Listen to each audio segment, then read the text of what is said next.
Technology is a wonderful thing. When it works. When it works. Absolutely right. Absolutely right. All right. And I'm going to talk about technology that I think will be a wonderful thing if it works. We'll talk about autonomous vehicles. First, thanks so much for inviting me to come down. I always enjoy SIRS groups. I've spoken to SIRS up in the North Bay, East Bay, pretty much all around the Bay Area. So I'm happy to be down here in San Jose. We're going to talk about autonomous vehicles, but let me take a couple of minutes to tell you who I am and what my organization is all about. Right, so I'm John Haveman. I have a PhD in economics. I got that about 30 years ago from the University of Michigan. Between then and now, go blue. Any Badgers in the group? No Badgers?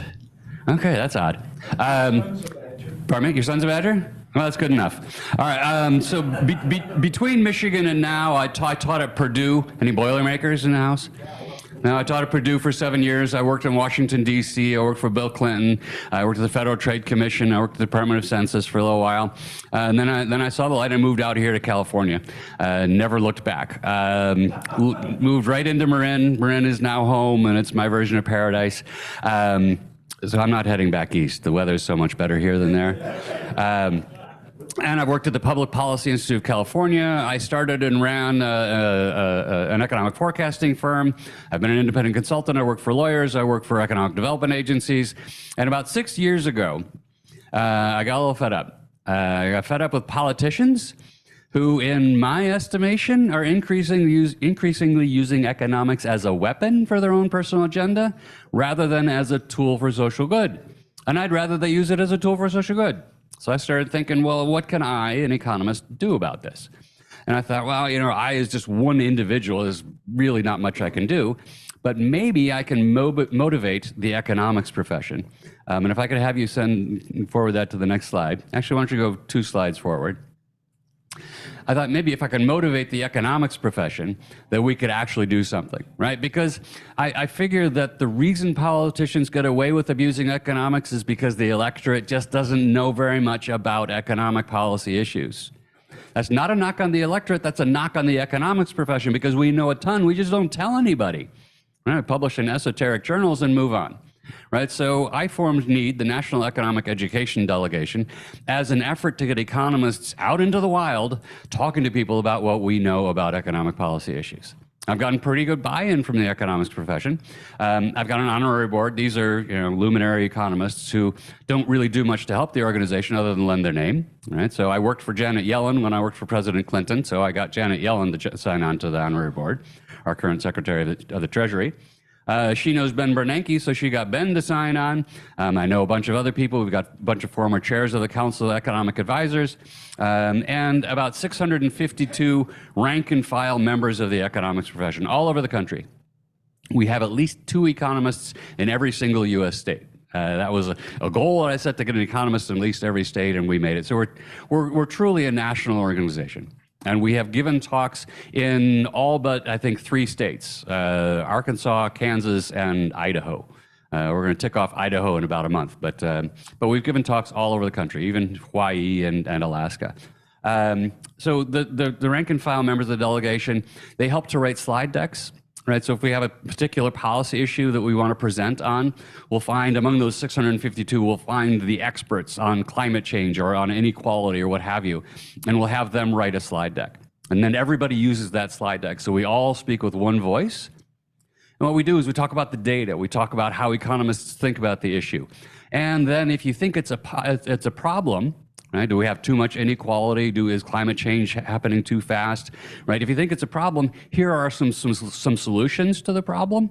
We rarely ever advocate for one policy solution because, right? You guys have all heard the jokes, right? You can line all the economists up from end to end and never reach a conclusion. Right, and that's, we agree on the data, we agree on how to think about it. We don't agree on the policy prescription. Right? Some economists like to help the poor, some don't. Some economists believe that high interest rates are good, some believe low. And so we're all over the place because we are individuals. We have different morals, values, and ethics. Right? And that's what drives your preference over policy. Economics only takes you so far. Right? So our goal is to take you as far as we can with the economics and then expose you to the different policy options and let you think about it and figure it out. And hopefully, when your politician stands up and says something that you know to be untrue because you heard one of our talks, you can stand up and say, I don't think that's right. Right? So hopefully we'll get a little bit more of that going on. Okay, next slide, please. Yeah, so we do give talks on a wide variety of policy issues. I'm not sure how well you can see that, but the slides, I already sent to John a link to a PDF of my slides online, so he can hopefully circulate that to all of you if you want. But we talk about climate change, inequality, economic mobility, trade and globalization, minimum wage, immigration, housing policy, federal budgets, debt, black-white wealth gap, and autonomous vehicles. Right, this is a subset. We have more topics than this. So I mentioned to John at lunch, if you'd like to have me come back or another one of our delegates, we've got a few down here in the South Bay. Be delighted to set that up for you. Next slide, please. Okay, so autonomous vehicles. This is a slide deck that I wrote actually before I started NEED. As becoming aware of the autonomous vehicle issue, I found it really intriguing, and I sat back and what are the economics of it? And it turned out to be interesting enough that I wrote a slide deck and started, soliciting talks around places. And it's a fun topic, right? All of those other topics, if we talk about healthcare economics, immigration, they're not nearly as fun as talking about autonomous vehicles, partly because this has the potential to impact every single one of our lives, right? In real, tangible, significant ways. All right, so let's talk more about the economics. Next slide, please. What are we going to do? I'm going to talk about a little bit where the autonomous vehicle path leads. Right? There is a heaven version of the future and there's a hell version of the future. We'll talk about what those two are. I'm going to talk about some policy and planning issues surrounding autonomous vehicles. Then we'll talk about some major economic and development changes that will happen because of autonomous vehicles. Okay, next slide, please. So here's a taxonomy, and I can't read it standing here, so you can't read it either, I'm guessing. But there are 6 levels of autonomy. The scale goes from 0 up to 5, right? And the way that I like to think about this is whether you're at 0 or you're at 5, it basically depends on how well you, the car, can see, right? If you're at 0, then the car can't see at all. Right? Most of us are driving a car that's at level 0. It may have cruise control, but if you set it at 80 miles an hour, you're sure enough going to run into the car in front of you. The car is not going to see that car and stop. The difference between 0 and 1 is that 1 might have adaptive cruise control. So it'll have a sensor, right, that can sense the car in front of you and it will slow down. Right? So that's a car that can see, but not very well. All right? Anybody remember Bill the Cat? Never mind. Okay. Level 2 is a cat on Saturday Night Live that could drive, but not very well. Level 2 is where Tesla really is, right? You still have to sit in the driver's seat. You still have to be paying attention, but you can take your hands off the steering wheel, right? So it can see a little bit better and adapt a little better to its surroundings than level 1. And level 3, if you could forward, if you could just hit forward it a little bit. Well, level 3 is where Mercedes-Benz currently is. And level 3, that's where you can, it's more capable, so you still have to sit in the driver's seat, but you can read a book, you can text, you can do other things, right? And level 4, one more. Let's go one more. Level 4 is where Waymo is, right? Waymo and Cruise, right? These are self-driving cars that may not even have a steering wheel, a gas pedal, or a brake pedal. They all do now, but they don't have to because there's no human being involved in getting it from here to there other than a human being that's off in some remote place, right? Level 4, that sounds like a car that's fully autonomous, but it's constrained in 2 important ways. One, it's constrained because of weather. And if there's a blizzard going on, level 4 autonomous vehicles can't go out. The other is they're geofenced. Anybody know what geofencing means? I mean, it's just like drawing an artificial on a map, drawing an artificial fence, and the car just can't go out on the other side of that artificial fence, right? So because they know the territory in there pretty well and they can survive and do well in there, but they can't go outside of it. Level 5, they can go out in a blizzard, they can go anywhere they want and take off the geofencing restriction, right? Okay, so that's the difference. Level 0 is human-driven, level 5 is basically robot. Next slide. So how soon are we going to get there, right? This is a question that nobody knows the answer to. I'm going to give you my forecast in just a little bit, but it's probably ignorant. But the great thing about forecasts is that, and where there's so much uncertainty is that nobody in the audience can say you're wrong. Right? They may disagree, They may disagree, but nobody can prove I'm wrong, except in time. All right, so this is a study by McKinsey and Company. It was done a little while ago now, and they thought that consumers would start to adopt AVs right around now and 2030-ish, and that autonomous vehicles wouldn't really become the primary means of transport until about 2050. Right? I think that this is distinctly wrong. This is a very, very slow timeline. Right? And I partly think that because I know McKinsey and I know that they're very conservative. Here's an example. In 1980, AT&T asked McKinsey and Company how many cell phones McKinsey thought would be in use in the year 2000.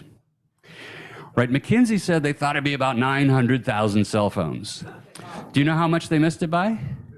They missed it by 109 million, right? So they're very conservative.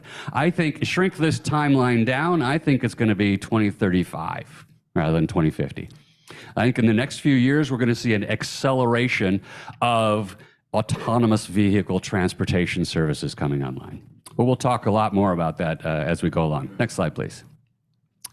Right, so this is a slide, this is one of the first slides that I put together when I was putting together my talk. And these were expectations around 2015 and 16, and none of it came true, right? So Volkswagen, self-driving cars in the market by 2019. Well, we've long exceeded that.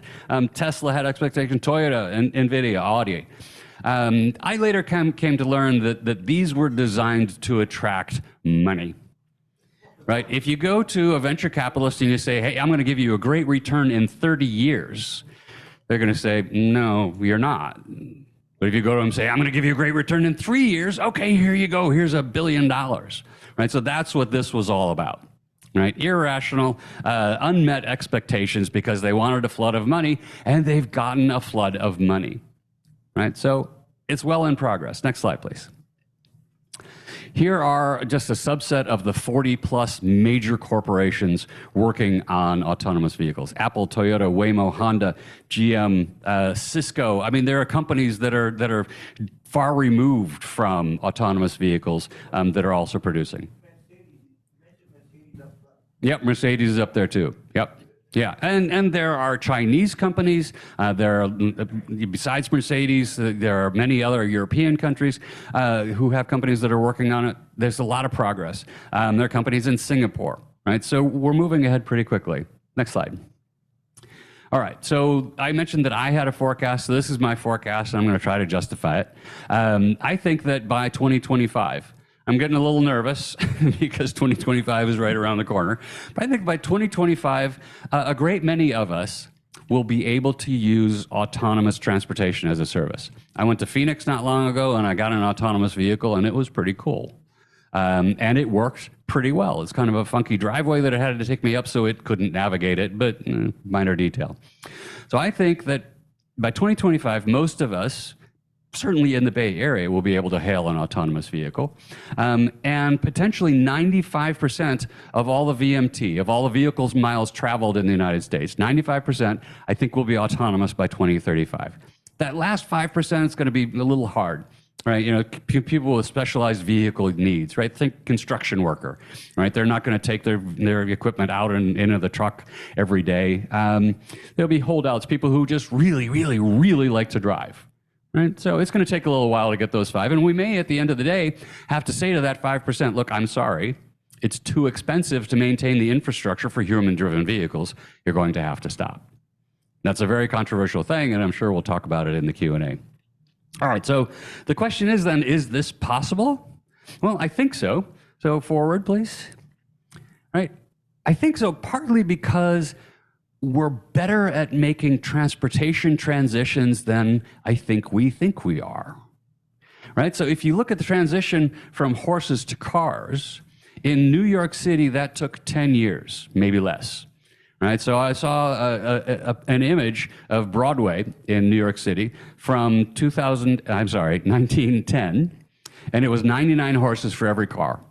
So the same picture from 1920, and it was 99 cars for every horse. So within a span of 10 years, they had largely transitioned from horse to car, and that was a transition that costs you money. In a little while, I'll argue that the transition to autonomous vehicles will save everybody money. Right now, to be fair, between 1910 and 1920, New York City put in a law saying you had to pick up after your horse, and that may have hastened the transition. I don't know, but it's possible. Forward, please.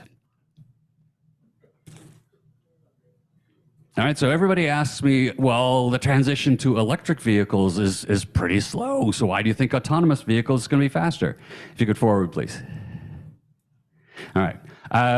Well, there are various problems with electric vehicles. One, if you go to the car dealer and you look at the same model car, the electric one is going to cost you more than the internal combustion engine, right? So that's one problem, right? The electric one will probably pay for itself over a period of time, but it's more expensive. There's sticker shock. The other is range anxiety, right? We're slowly solving that problem, but if you get a car that can only go 50 miles before you have to spend a couple hours charging it again, that's really kind of a non-starter, right? Neither of those problems exist with autonomous vehicles, right? And as I said, the transition to autonomous vehicles doesn't cost you, it will save you. If you could forward twice, please.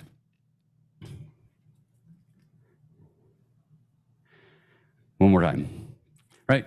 So I believe, and I'll talk about the economics behind it, right? I'm an economist, so everything is driven by economics, of course. The economics really point to a rapid adaptation of autonomous vehicles. Next slide, please.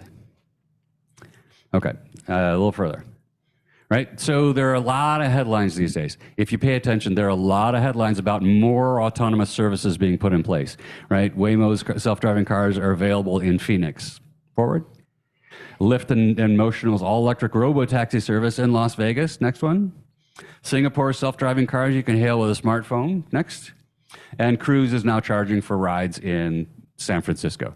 Right? Now, Cruise's cars have been getting in a little trouble. They've gotten in the way of emergency vehicles, and that's not good. But, you know, there are little bumps that are going to be ironed out. You know that they've got an army of programmers trying to figure out that problem.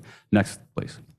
Right, so this is Waymo is going into New York City, right? And that's courageous, right? But if you can make it in New York City, you can make it anywhere, right? This slide's also useful because it helps to illustrate the geofencing, right? You can see there's a dark gray and there's a light gray area on Manhattan Island here, right? And the dark gray area, that's the geofenced area. That's where the autonomous vehicles will be able to go. And what they will do is ultimately, right, there's this little indentation here, right? They maybe don't understand that as well as they want to before their cars can go in. They'll figure it out.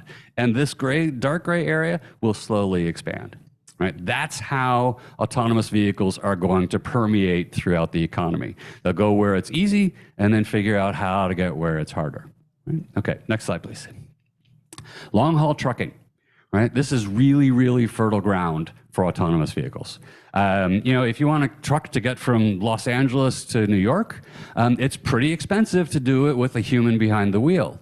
Why is it so expensive? Well, not only do you have to pay the human, but the car's got to sit for 10 hours every day. Right? I don't know exactly what the rules of service are, but I think you can be on duty for 11 hours out of every 14. And then in every 24-hour period, you've got to be off for 10 consecutive hours.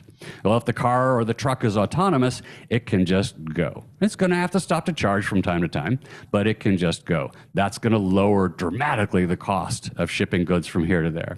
And I'm sure everybody's heard about the trucker shortage, right? It'll help to solve the problem of the trucker shortage. You know, paying truckers more would also solve the trucker shortage problem, but nobody's going to do that apparently. Okay, so let's go to the next slide. This is too simple. I don't think you can see it very well, but if you do download the slides, you'll be able to see on there are green lines between cities. Those are routes where Too Simple is already operating autonomous trucks, and there are purple lines where they're expecting to expand. Right, currently, 44 states allow autonomous semi-truck testing. 26 states allow their deployment, and all 50, because the federal government put out some guidelines, all 50 have guidelines in place. Okay, so this is really ripe for picking. Next slide, please. Okay, so let's get to the question of what's the future going to look like. All right, next slide. You know, we could talk about what it's going to look like in terms of the cars. Right, the car is going to have this bulky equipment on top. Are they going to have a front and a back? What's the interior going to look like? That's all really fascinating stuff. But as an economist, I don't really care very much about it. And since this is a talk about the economics, let's ignore the aesthetics of it. Right? Next slide, please. Let's get to the heaven or hell question. Right? There are two what economists call equilibria. There's a good one and there's a bad one. I'll let you decide which one is heaven and which one is hell. Right? Next slide, please. So let's talk about hell, and let's say that's the bad one. What's hell going to look like? Hell will look like much like today, where we all own our own car. Right? That's the hell version of autonomous vehicles. And why is that? Well, because if we all own our own cars, they're much likely to be continue to be internal combustion engines. Right? And that's really bad with autonomous vehicles because our autonomous cars are going to drive many more miles than we currently do. They're going to produce a lot of what we call zero passenger miles. They're going to go from here to there with nobody in them. Right? Because that's convenient for us. In a minute, I'll show you exactly why that might happen. Right? So dramatically increased vehicle miles traveled means dramatically increased pollution. They're going to be dramatically increased vehicle miles traveled, same number of cars in existence. That means there's going to be more congestion. That's going to lead to, time wasted as well as more pollution. Right? Parking. We're still going to have to park all of those cars. We'll talk about heaven and how that will result in far fewer cars in existence. Parking is going to be a common theme, and I'll address it right at the end of the talk. Next slide, please. Right, okay, so here's my example of why we could expect, and it's sort of an overstatement of the effect, but why we might expect increased vehicle miles traveled with personally or individually owned autonomous vehicles. Right, so forward, please. What happens, right, let's take a family with 2 adults and a child. They all start out at home. Where does the car start out? The car doesn't have to start out at home. Forward, please. It could end up parking someplace else. So the very first thing that happens is we get some of those zero passenger miles forward, right, as the car drives itself to the house to pick somebody up. Right? Maybe the first thing that happens in the morning is that the first parent goes off to work. Forward, right? So you've got number 2 trip, and then because it's autonomous, the car goes back to pick up somebody else. Maybe the car goes back to pick up the child. Forward, right? It takes the child to school, and then goes back to the house to pick up the second adult, take the second adult to work. Forward, and then it goes back to the parking lot. Forward, right? So now, instead of maybe parent number 1 taking a bus or a train or anything, public transportation to the office, they're taking the autonomous vehicle and it's going back. The kid, instead of carpooling or instead of going on a school bus or walking, now takes the autonomous vehicle. So we've got 2 more trips. Let's say the second parent, drove before and now drives again. But then there's that trip 7 back to the parking lot. So we've got 7 trips in here. Trips 1, 3, 5, and 7 are 0 passenger miles. So they are, of necessity, additional vehicle miles traveled, right? So this more than doubles the number of miles that single car drives. You can see how that would lead to more pollution and more congestion on our highways, right? That's why this is the hell version. If everybody owns their own car, that's going to be a bad state of affairs. Right? Instead, well, fast forward, and that's just the morning, right? Do it again in the evening, right? So let's talk about heaven. And let's hope that the heaven equilibrium is achieved. What does the heaven equilibrium look like? We don't own our own cars. We rely on transportation as a service. And I'm sure there'll be questions about, well, what if I want to go camping, or what if I want to go up to Tahoe? And we can address that, right? But private ownership will just be for those with specialized needs, maybe the construction worker. The engines will be electric. Why will they be electric? Well, because electric cars just break down less often than do internal combustion engines, right? You know how many parts are in an electric engine? 19. Know how many parts are in an internal combustion engine? 1,900, right? 1,900 parts, you're going to have one breaking more often if they're just 19. And if I own 1 million cars, I want those cars on the road. I don't want them in the repair shop, so I'm going to buy electric. And I can fuel them with solar panels over my parking lots out in Timbuktu. Right? So the engines are more likely to be electric. What's going to happen to insurance? Car insurance will become product liability.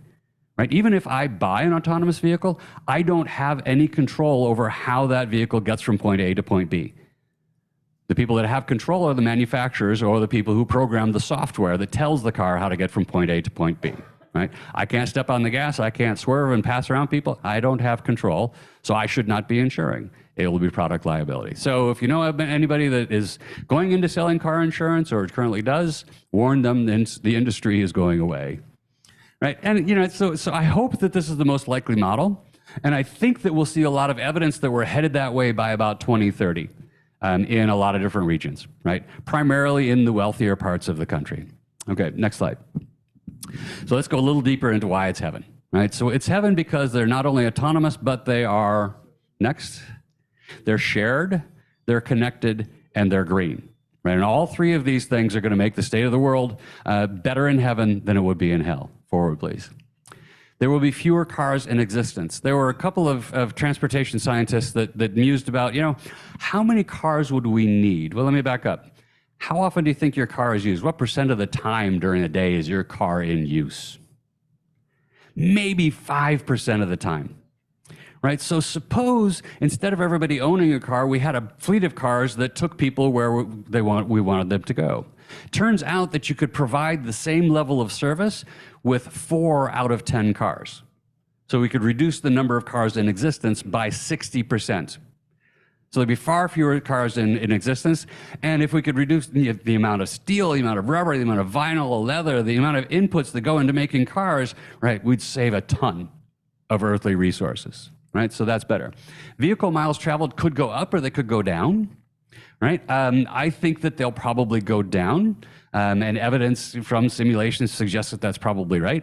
Think about the 1, 3, 5, and 7 from the hell version, right? You don't have those 1, 3, 5, and 7 because instead of going back to the house, as soon as the car drops off the first parent going to work, they're looking for somebody to take in the general vicinity to someplace else. They're not driving back to the house. Right, so they'll be more productive in hell. There will be a fewer proportion of 0 passenger miles. Right? Congestion effects are unclear, but I've heard a lot of studies that suggest that they'll be dramatically reduced. So here's one example that I read that blows my mind. We all know about 880, 4 lanes in either direction, and it's a parking lot in the morning, and it's a parking lot in the afternoon. So a couple of researchers asked the question, by how much would we have to expand 880 to get the same congestion-reducing effect of going to autonomous vehicles? Right, so it presumes that autonomous vehicles are going to reduce congestion. We could get that reduction in congestion by adding lanes. Anybody want to guess? How many lanes would we have to add? We would have to make it 16 lanes in each direction.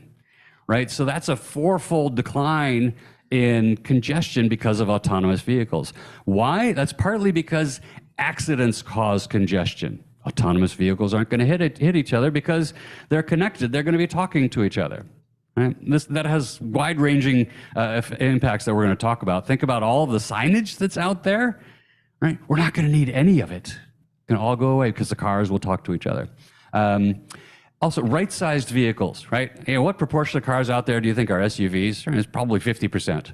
Right? It turns out if you got a bunch of SUVs, if you have the same number of Honda Civics out on the road, you can have more of them. Right? There will just be less congestion because the cars are smaller. So if I'm one person going from point A to B, the transportation service is going to try to send me a car sized for one person. Right? If I'm 8 people going up to Lake Tahoe with skis, they're going to send me a car that's appropriate for 8 people going up to Tahoe with skis. So a right-side vehicle. Platooning, you can drive within inches of each other. Sharing. I think that there will be a lot of vehicles that these companies produce that will have us sharing our cars in ways that we don't want to now. Right? When I was in Honduras, I got in a taxi and they're going to take me across the island of Roatan. And this taxi driver stopped and put other people in the cab. I don't care for that, partly because other people sometimes smell, sometimes they like to talk, and I don't want to, right? So I don't want to share a regular vehicle. It's my failing, I get it. But they'll make vehicles that will have like 4 pods. And if the taxi stops and picks up another passenger, you don't know who they are. You don't have to see them, smell them, hear them, right? And we'll be more willing to share. So there'll be a lot of vehicles like that out there. And then the vehicle-to-vehicle communication, right? How often have you been driving down the highway and 3 lanes over, you see 3 lanes over and a quarter mile up, you see a red taillight. Then you see this cascade of taillights back at you, right? That slows down traffic. Well, these vehicles will all know there's a reason that that vehicle slowed down, and it has absolutely nothing to do with me, so I'm not going to slow down. Right? People don't make that calculus very, very easily. So congestion effects, I'm pretty sure it will be reduced. Minimal need for parking. Again, more on that later. Next slide, please. Okay, so I told you that I was going to talk about the economics driving the transition. So here it is, right? There's an adoption dividend, right? Because you don't own a car anymore, right? You can sell your car, and you don't have to incur costs on average of about $11,000 a year. AAA estimated that in 2022, it costs $11,000 to own a car. That's depreciation, that's insurance, that's maintenance, that's gas, that's all in, all of the expenses, right? $11,000, right? You don't have to pay that anymore. You don't have to incur that cost anymore. And the cost per mile will fall from 72 cents down to about 19 cents, right? So here's a little graphic that shows you a car that is driven 10,000 miles a year costs 76 cents a mile. If it's driven 20,000 miles a year, it's 70 cents a mile. If it's driven 100,000 miles a year, which these cars will probably be driven, that cost goes way down to about 19 cents a mile. And there's no driver to pay, so it's going to be much, much cheaper, right? Which does mean, you know, standard economics, price something goes down, you do more of it. Does mean that we'll travel more miles, but it will be cheaper and congestion will still be reduced. Time recovery. Well, before I go there, you can repurpose your garage. Right? Nobody repurposes a garage now because when they sell it, the next person's probably going to want a garage. But with autonomous vehicles, if you don't own a car, you don't want a garage. It's a waste of space in a place where space is really, really valuable, right? In the Bay Area, I did some math, some statistics, and if if nobody cared about whether or not you had a garage, you could add $50,000 to the value of your house if you can convert the garage into another bedroom. In San Mateo County, you add $200,000 to the value of your house, right? So that's part of the adoption dividend. Time recovery. Before the pandemic, 50% of the Bay Area workforce had a 30-minute or more commute each way. Right? So you get that time back. That's valuable. Next slide, please. That was from a private perspective. It's going to save each of us individually money. From a public perspective, it's going to save a ton, right? It's going to save a ton because human drivers, we're not great, right? Forward, please. We have a lot of accidents. Forward. Accidents are responsible for about 25% of all congestion. Forward. Result in 40,000 deaths. Forward. Send 2 million people to the emergency room in the United States every year. Forward. And 90+% of them are caused by human error. You're changing the radio, you're texting, driving drunk, 90+%. So if we can take it out the human element, we can certainly reduce the incident of accidents very significantly. Next, forward. Increased productivity, right? So there's a group that estimated if we take out the human component, how much money collectively will we save in time, in accidents, in healthcare costs, in vehicles demolished? And they estimated forward. They estimated about $1.3 trillion a year. And that's about 5% of US GDP. That's our social or collective savings. Next slide. Forward twice. Right? And most of those savings come from accident avoidance. Go forward one more time. And from increased productivity. Right? I spent an hour and a half driving down here. It would have been nice to be working or talking or sleeping or doing something else during that hour and a half. Valuable time. Next slide, please. Okay. And so when I talk to government officials, I try to encourage them to encourage change, right? Because there are mobility and equity considerations. Public transportation goes from residential to commercial. Public transportation doesn't very often go from residential to residential, but a lot of low-skilled workers go from residential to residential. And so they have to have a car. It's going to be, a cheap car. It's going to break down. They'll lose their job. But now with autonomous vehicles, the autonomous vehicles can take them more reliably. So there will be equity benefits. Think about those who are physically constrained, right? If they don't have to have a car or a specially equipped car, but they can have one come when they need it, there are benefits there. Safety, we've talked about that. Productivity, talked about that. Reduced congestion, all of us will have more time on our hands. And the environment, let's go to the next slide.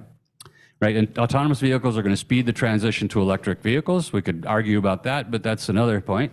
Let's go forward one more. Right, so it turns out that in congested urban environments, 25% of the cars are doing what? They're looking for a parking place. Right? Every time I go into San Francisco for dinner, I spend a huge chunk of time looking for a parking place. Right? Autonomous vehicles won't. They'll stop, they'll drop people off, they'll move on. So reduced urban congestion, lots of reduced pollution. Next slide, please. A lot of localities mandate a certain number of parking spaces for every housing unit, right? Suppose you put in a 2-bedroom apartment.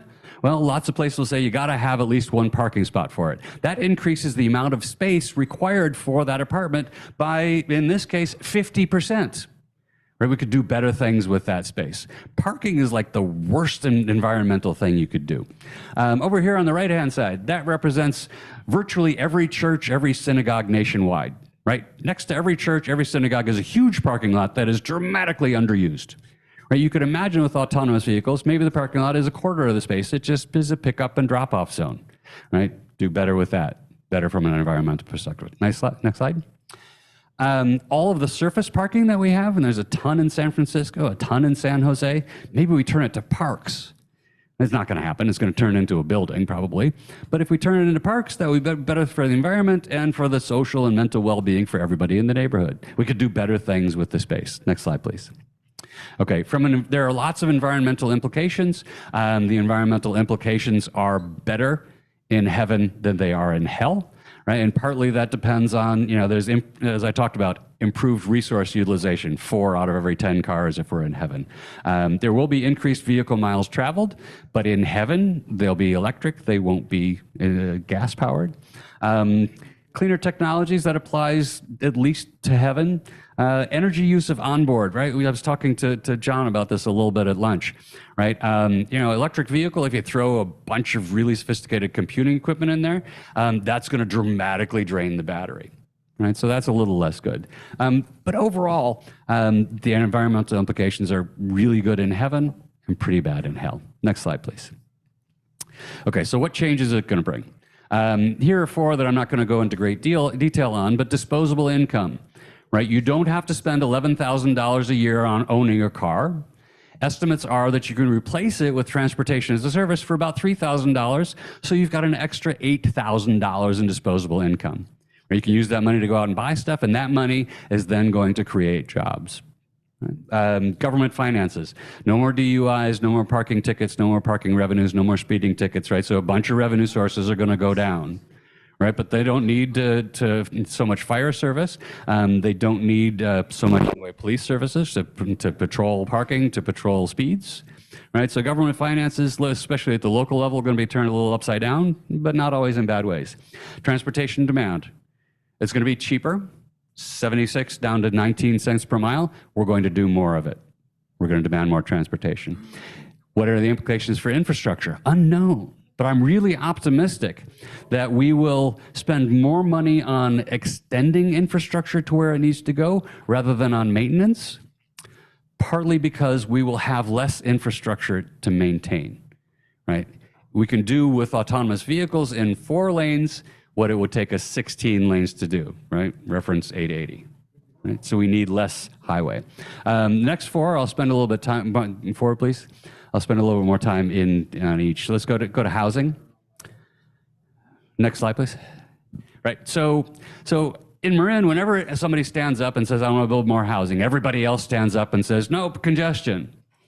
Right. Well, with autonomous vehicles, that's not going to happen so often. So it'll be easier to build more.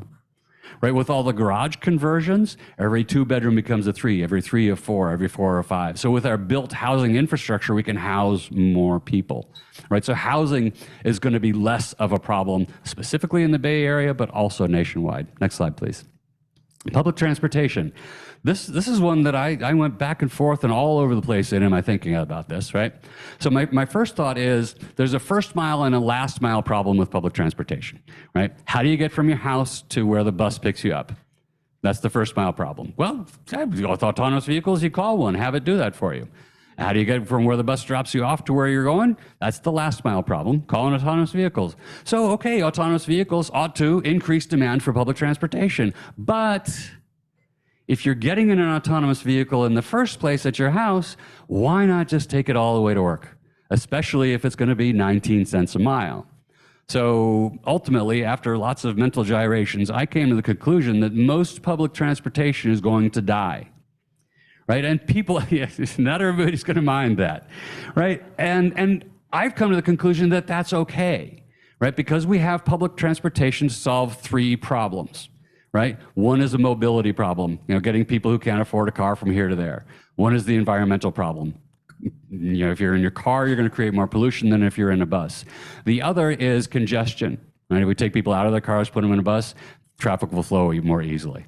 I believe that autonomous vehicles are going to solve all three of those problems, probably at much lower cost, right? So most of public transportation is going to go away, and that's okay.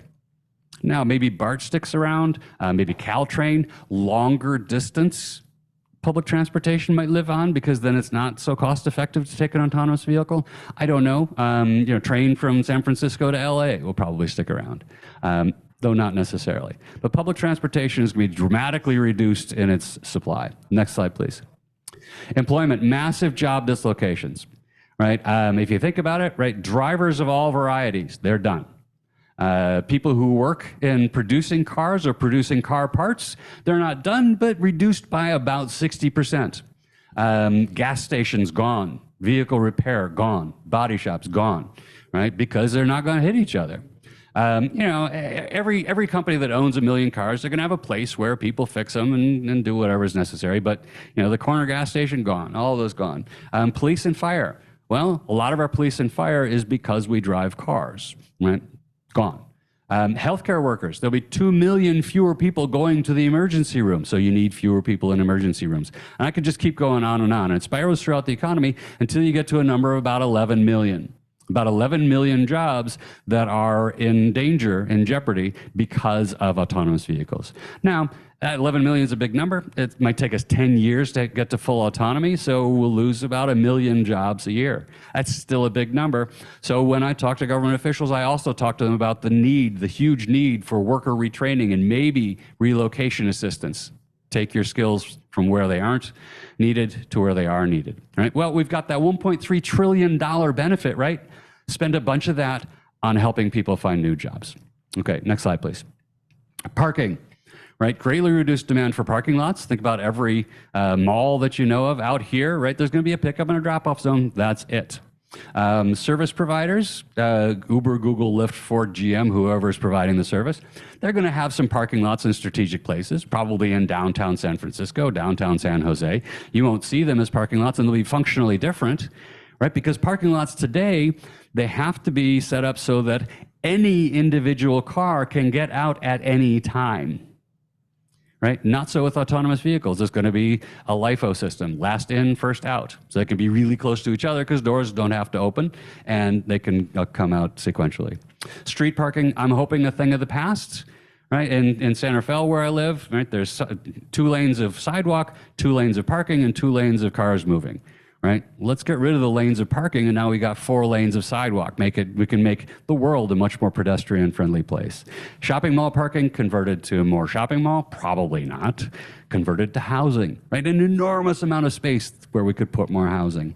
Apartment complex, convert all the parking that they have to more apartment units. Again, relieving the housing issues that we have. Next slide, please.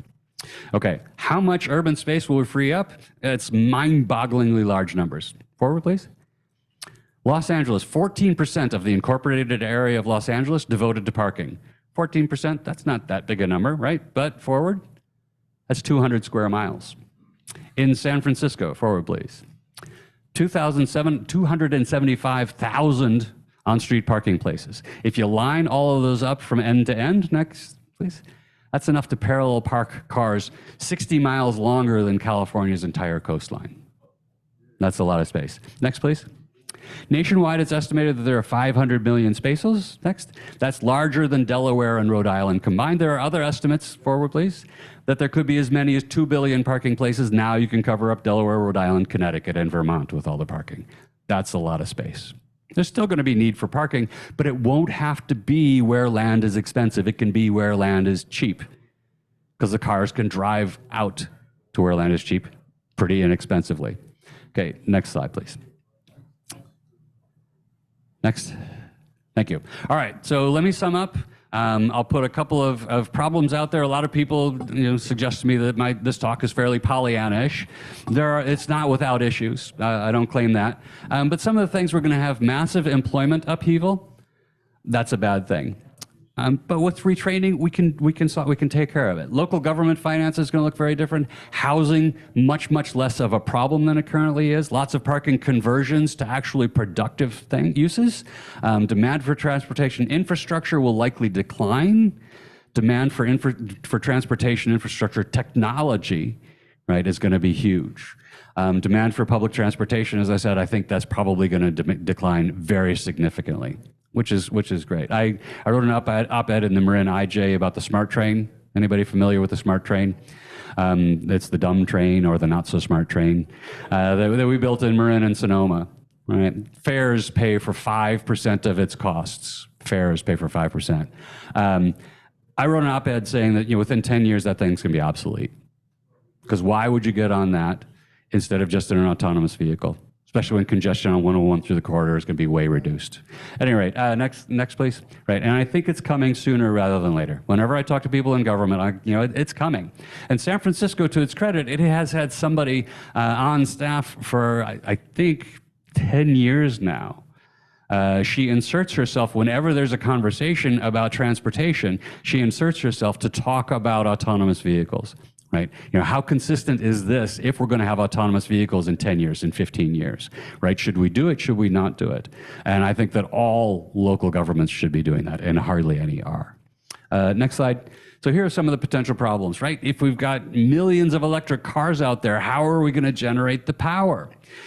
I'm not an expert, but I know people over at Berkeley who are experts, and they assure me that most of the charging is going to happen overnight. The amount of excess capacity that we have overnight is enormous. So it's not a huge short-term problem. There will be some expansion of infrastructure that's necessary, but not one for one, right? We're going to be able to solve most of the problem with our existing infrastructure. Mining of rare earth minerals for batteries is an environmental catastrophe. Right. Well, my impression is that we're moving away from that. I don't know that for sure, but my impression is that we're working to solve that problem. So I think that's an outstanding issue. Hacking of autonomous vehicles for nefarious purposes. That's an issue, but you can hack existing cars and people don't do it. I also think that there's a really clumsy solution to it. Right. Equip every car with 2 computers. Right, one can be hacked and the other one is not connected to the world outside other than some cameras, right? And that one computer knows that there are 10 things that the car shouldn't do. I don't know what those 10 things are, but it shouldn't run into a group of people. It shouldn't drive off a cliff. It shouldn't run into another car. And if it's going to do one of those things, stop. No, you need 2 computers. Pardon me?